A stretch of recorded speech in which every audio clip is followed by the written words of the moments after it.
નમસ્કાર મિત્રો, આપણે હમણાં લાસ્ટ ટાઈમ તમને કદાચ ખબર હોય તો લેક્ચરમાં E0 એટલે EMF 1.1 લીધો તો તમને બરોબર યાદ હોય તો એક પ્રશ્ન શીખ્યા હતા. એમાં ગેલ્વેનિક કોષનો EMF પોટેન્શિયલ 1.1 વોલ્ટેજ લીધો હતો.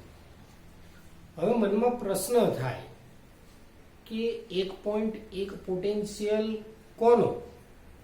આ બાજુ ઝીંક મૂક્યું તો એનો, કોપર મૂક્યું તો એનો, કે આખા કોષનો? તો મિત્રો એ પોટેન્શિયલ હતો આખા કોષનો પોટેન્શિયલ EMF.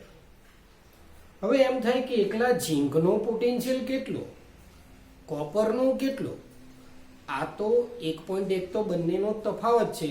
એટલે ઇનડાયરેક્ટલી પહેલો મુદ્દો અહીંયા આવીને એવો ઉભો રહે કે વ્યક્તિગત રીતે કોષનો પોટેન્શિયલ માપવો હોય તો કઈ રીતે માપી શકાય?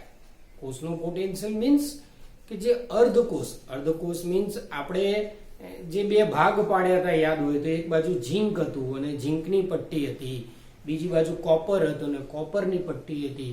તો એક બાજુનો જે ભાગ ઝીંક અને ઝીંકની પટ્ટી એનો પર્સનલ પોટેન્શિયલ કેટલો? તો જો પોટેન્શિયલ માપવું હોય કોઈ પણ અર્ધકોષ એટલે એક બાજુનો ભાગ, તો કઈ રીતે માપી શકાય? એના માટે શું કરવું? તો એનો જ મુદ્દો અહીંયા આવીને ઉભો રહે છે. પહેલો મુદ્દો આપણો પ્રમાણિત હાઇડ્રોજન વિદ્યુત ધ્રુવ. આ પ્રમાણિત હાઇડ્રોજન વિદ્યુત ધ્રુવની મદદથી કોઈ પણ કોષનો પોટેન્શિયલ માપી શકાય. બાકી વ્યક્તિગત પોટેન્શિયલ માપવો શક્ય નથી. વ્યક્તિગત મીન્સ એકલા ઝીંકનો પોટેન્શિયલ શક્ય નથી, એકલા કોપરનો શક્ય નથી. તો મિત્રો આ પ્રમાણિત હાઇડ્રોજન વિદ્યુત ધ્રુવ ગણો કે પછી પ્રમાણિત હાઇડ્રોજન વિદ્યુત ધ્રુવની મદદથી બીજા અર્ધકોષનો પોટેન્શિયલ કેવી રીતે માપવો, શું કરવું, એનો એક પ્રશ્ન છે. આકૃતિ બરોબર તમે એકવાર જોઈ લો. એક પાત્રમાં 1 મોલર H+ નું દ્રાવણ, પ્લેટિનમની પટ્ટી વચ્ચે, નીચે પ્લેટિનમના પતરા પર સૂક્ષ્મ રીતે વિભાજિત પ્લેટિનમનું વર્ક એટલે પ્લેટિનમનું પતરું, એની ઉપર પાછા પ્લેટિનમ જ નાખેલા હોય. અહીંથી હાઇડ્રોજન વાયુ પસાર કરવામાં આવે. હાઇડ્રોજન વાયુ એક બાર દબાણે પસાર કરવામાં આવે. અહીંયા આ જે છે તાંબાનો તાર છે. આકૃતિ બરોબર એકવાર જોઈ લો તમે. પ્લેટિનમની પટ્ટી, પ્લેટિનમનો તાર બધું જ.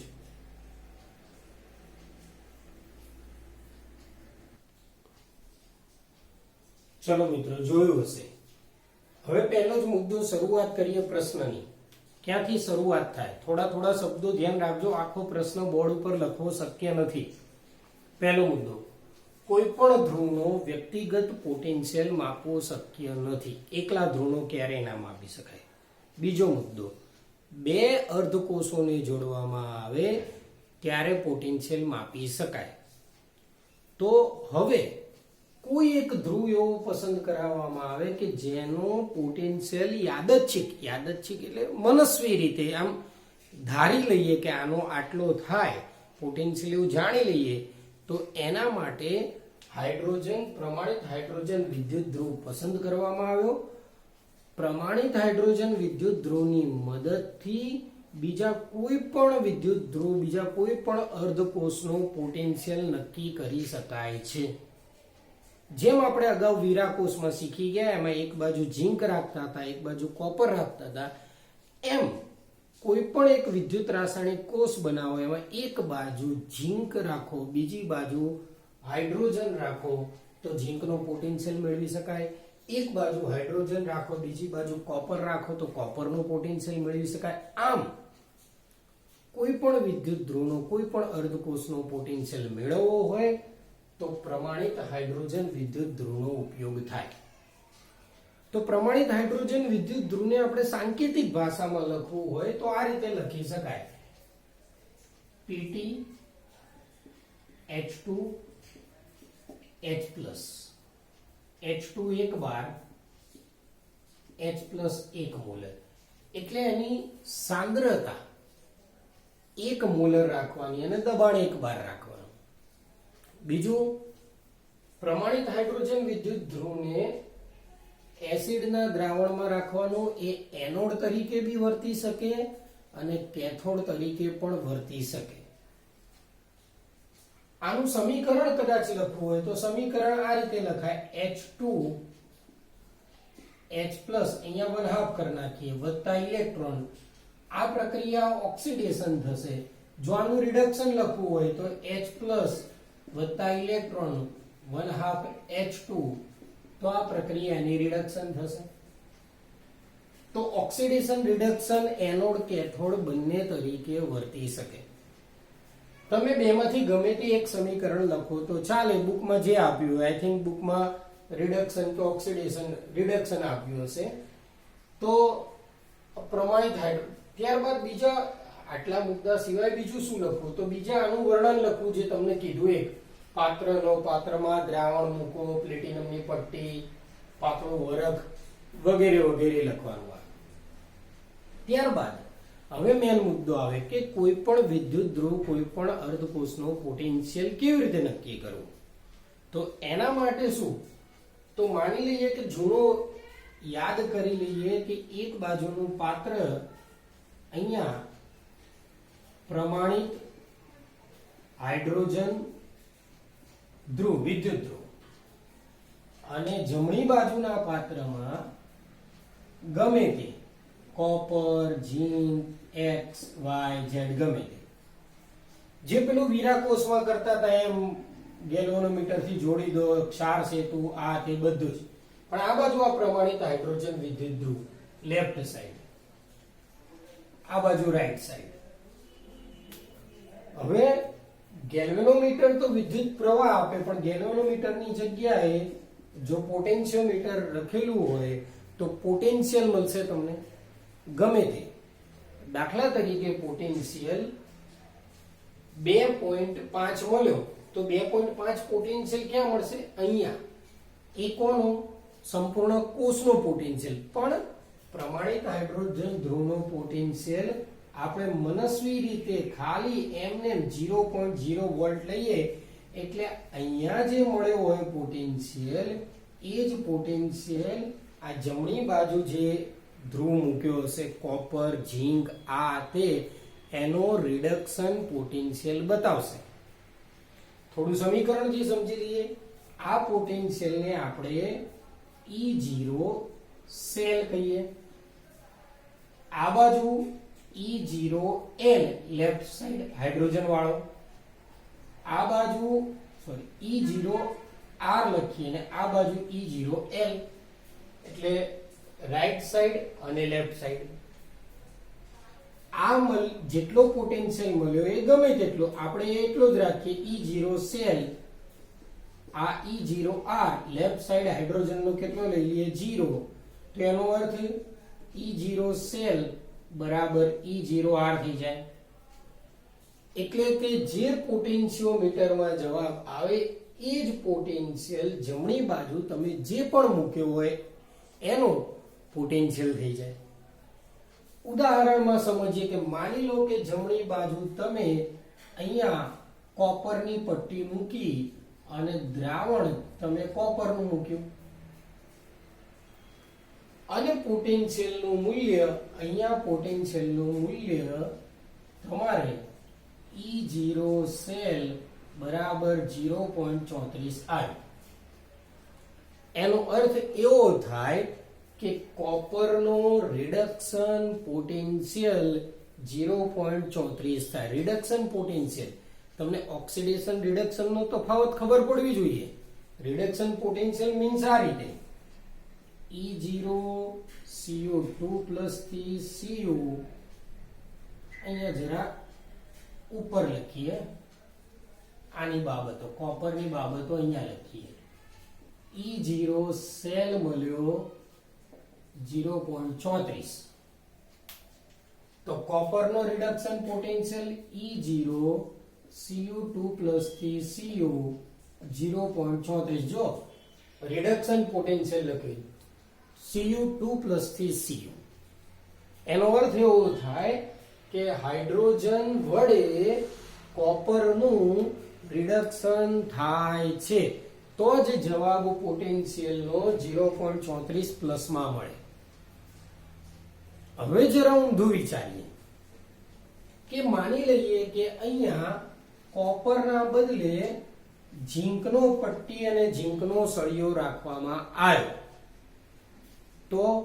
તો હવે શું થશે કે અહીંયા જે પોટેન્શિયોમીટરમાં પોટેન્શિયલ E0 સેલ બરાબર -0.76 આવ્યો. હવે -0.76 નો અર્થ એવો થાય, અહીંયા પોટેન્શિયોમીટરમાં તમને માઇનસ બતાવ્યું, એનો અર્થ એવો થાય કે ઝીંક ધાતુનું રિડક્શન હાઇડ્રોજન વડે શક્ય નથી, ઊંધું શક્ય છે. ઝીંકનું ઓક્સિડેશન થાય પણ રિડક્શન થશે નહીં.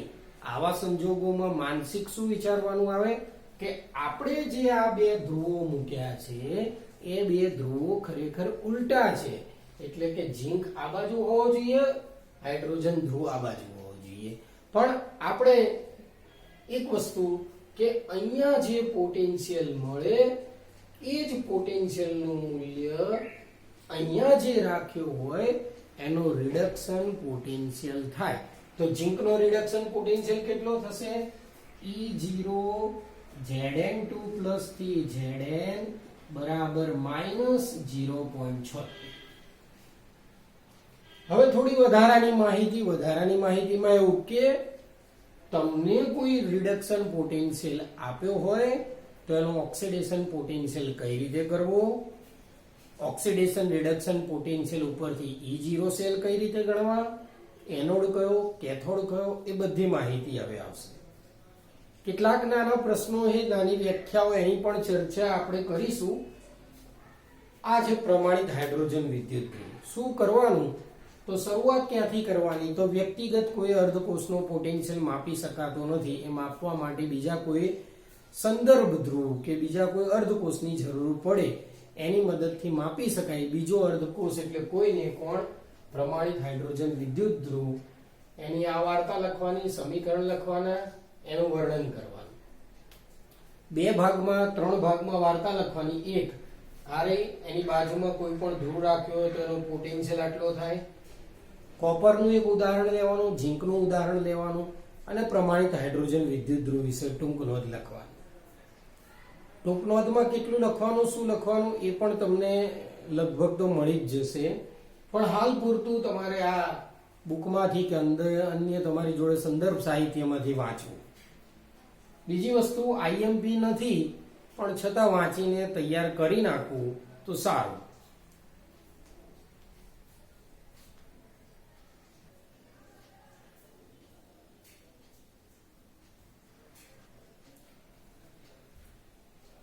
ચલો મિત્રો, કેટલીક નાની બાબતો જે MCQ VSQ માં કામમાં આવે એવી થોડી શીખી લઈએ. જોઈએ, જો દાખલા તરીકે E0 Cu થી Cu2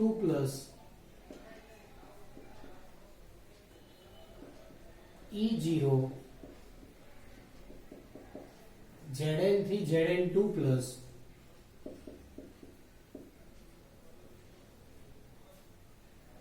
આ એક પહેલું ઉદાહરણ છે. આ બે વસ્તુ આપી છે, તમને એવું કીધું હોય કે આની મદદથી તમે કોષ પોટેન્શિયલ ગણો, ટોટલ પોટેન્શિયલ. એનોડ અને કેથોડ પરની પ્રક્રિયા લખો, કુલ પ્રક્રિયા દર્શાવો, કોષનું સાંકેતિક નિરૂપણ કરો. આ કેટલીક બાબતો છે. તો એના માટે પહેલા શું કરવું? તો જો પહેલા સ્કીમ ચેક કરી લો. જો બંને કોષ બંને પોટેન્શિયલ લખીએ, બંને પોટેન્શિયલ ઓક્સિડેશન હોય તો મોટો એનોડ નાનો કેથોડ. આ એક ભાગ. જો બંને પોટેન્શિયલ રિડક્શન હોય તો મોટો કેથોડ નાનો એનોડ. આ એક તમારે ધ્યાન રાખવાનું. જો આટલી બાબત સમજાઈ જાય તો કોઈ પ્રશ્ન જ નથી. બીજી વસ્તુ, ઘણાના મનમાં પ્રશ્ન થાય કે સાહેબ એક ઓક્સિડેશન આપ્યો હશે અને એક રિડક્શન આપ્યો હશે તો પણ શીખવાડીશું. તો એવા પણ ઉદાહરણ લઈશું. પહેલા જોઈ લઈએ. આ જો પહેલા Cu ઓક્સિડેશન આ ઉપર કેટલો, કઈ નહીં તો 0, એટલે કે અહીંથી અહીંયા જાય એટલે Cu નો ઓક્સિડેશન અહીંયા જોવાનું, આ 0 નહીં, Cu ની ઉપર જોવાનું, કઈ નથી તો 0, 0 માંથી 2, એટલે આ પોટેન્શિયલ કયો કહેવાય? ઓક્સિડેશન કહેવાય. બીજો મુદ્દો, Zn ની ઉપર કઈ નથી એટલે 0, Zn ની ઉપર કેટલા આયા? 2, 0 માંથી પાછો કેટલો ગયો? 2, એટલે કયો કહેવાય? 0 થી 2 વધારો થયો, વધારો થાય તો ઓક્સિડેશન પોટેન્શિયલ. એનો અર્થ આ બંને ઓક્સિડેશન પોટેન્શિયલ છે. નક્કી? તો વાંચો હવે. જો બંને ઓક્સિડેશન પોટેન્શિયલ હોય તો મોટો એનોડ, આમાં મોટો કોણ છે ચેક કરી લો કિંમતમાં, 0.76 કોણ? ઝિંક. તો પછી Zn એનોડ અને Cu વાળો ભાગ કેથોડ. પ્રક્રિયા કઈ રીતે લખવી તમારે એ જોઈ લઈએ. તો એનોડ ઉપર ઓક્સિડેશન પ્રક્રિયા Zn2+ 2 ઇલેક્ટ્રોન, કેથોડ રિડક્શન પ્રક્રિયા Cu2+ 2 ઇલેક્ટ્રોન, Cu. તમને યાદ હોય તો કોષ પ્રક્રિયામાં ઇલેક્ટ્રોન ગયા, Zn + Cu2+ સામે Zn2+ + Cu. તો આ કોષ પ્રક્રિયા થઈ ગઈ. સાંકેતિક નિરૂપણ જોઈએ તો સાંકેતિક નિરૂપણ Zn થી Zn2+, પહેલા એ લખી દેવાનું ઓક્સિડેશન વાળું, ક્ષાર છે તો Cu2+ થી Cu. આ પણ સિમ્પલ છે. હવે કોષ પોટેન્શિયલ ગણવો. તો કોષ પોટેન્શિયલમાં એક વાત યાદ રાખવાની કે કોષ પોટેન્શિયલ ગણવા અહીંયા લખીએ. કોષ પોટેન્શિયલ માટે બંને પોટેન્શિયલ સમાન, કાં તો ઓક્સિડેશન અથવા રિડક્શન હોવા જોઈએ. ત્યારબાદ મોટામાંથી નાનો બાદ કરવો. એટલે બંને પોટેન્શિયલ સરખા કરી દેવાના, કાં તો બંને ઓક્સિડેશન હોવા જોઈએ કાં તો બંને રિડક્શન હોવા જોઈએ. અહીંયા જુઓ તો બંને પોટેન્શિયલ ઓક્સિડેશન છે એટલે સરખા જ છે. મોટામાંથી નાનો બાદ કરો. મોટો કોણ? ઝિંક. નાનો બાદ કરવાનો. તો આપણે આ રીતે લખવાનું. જો ધ્યાન રાખજો મિત્રો, E0 સેલ બરાબર E0, આ મોટો વાળો પહેલા લખી દઈએ, Zn થી Zn2+ માઈનસ E0 Cu થી Cu2+. બંને ઓક્સિડેશન જ લખેલા છે, બંને ઓક્સિડેશન છે એટલે અહીંયા શું આવશે? 0.76. આ વચ્ચે આ જે માઈનસ હતું વચ્ચે આ એ અહીંયા મૂક્યું. હવે ધ્યાન રાખજો, આનો કેટલો છે? -0.34. હવે શું થાય? આનો બરાબર અહીંયા લખીએ 0.76 માઇનસ માઇનસ પ્લસ 0.34 1.1 વોલ્ટ. તો આ રીતે થાય. ઘણાને મનમાં પ્રશ્ન થાય કે અહીંયા રિડક્શન પ્રક્રિયા લખીને અહીંયા કેમ ના લખી? તો E0 સેલમાં બંને પોટેન્શિયલ સમાન જ લખવાના, બરોબર, પણ શરત એટલી મોટામાંથી નાનો બાદ કરવાનો.